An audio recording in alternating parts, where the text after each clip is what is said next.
ကျွန်တော်ဒီနေ့မှာတော့မိဘတွေအနေနဲ့အိမ်မှာကိုယ့်ရဲ့ကလေးတွေကိုဖုန်းပေးသုံးတဲ့အခါမျိုးမှာဆိုလို့ရှိရင်ဒီ Google Play Store ထဲကနေပြီးတော့ကိုယ့်ရဲ့ကလေးတွေအတွက်ဒီအသုံးမပြုသင့်တဲ့ application တွေနဲ့ content တွေကိုအသုံးမပြုမိအောင်ဘယ်လိုမျိုးကာကွယ်ထားရမလဲဆိုတာကို share လုပ်ပေးတော့မှာပဲဖြစ်ပါတယ် Google Play Store app ထဲကိုဝင်လိုက်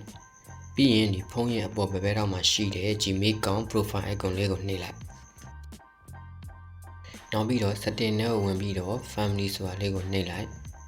နောက်ပြီးတော့ parental control ဆိုတာကိုရွေးပြီးတော့ on ထားပေးရမှာပဲဖြစ်ပါတယ်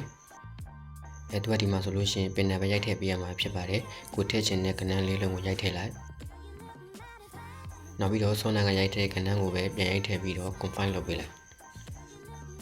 parental control on ထားပြီးသွားရင်တော့ app and game ဆိုတာကိုနှိပ်ပြီးတော့ကိုယ့်ရဲ့ကလေးရဲ့အသက်ကိုသတ်မှတ်ပေးရမှာပဲဖြစ်ပါတယ်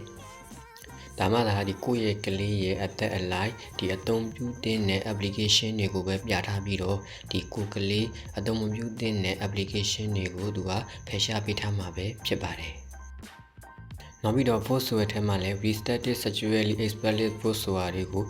အမှန်ရင်းနေပြီးတော့စေထားပေးလိုက်ဒါဆိုလို့ရှိရင်တော့ကျွန်တော်တို့ကဒီကိုယ်ကလေးအသုံးမပြုတဲ့ဒီလိမ်ပိုင်းဆိုင်ရာနဲ့အကြံပေးမှုဆိုင်ရာ content တွေကိုကိုယ်ကလေးအသုံးမပြုမိအောင်ဖယ်ရှားပေးထားမှာပဲဖြစ်ပါတယ်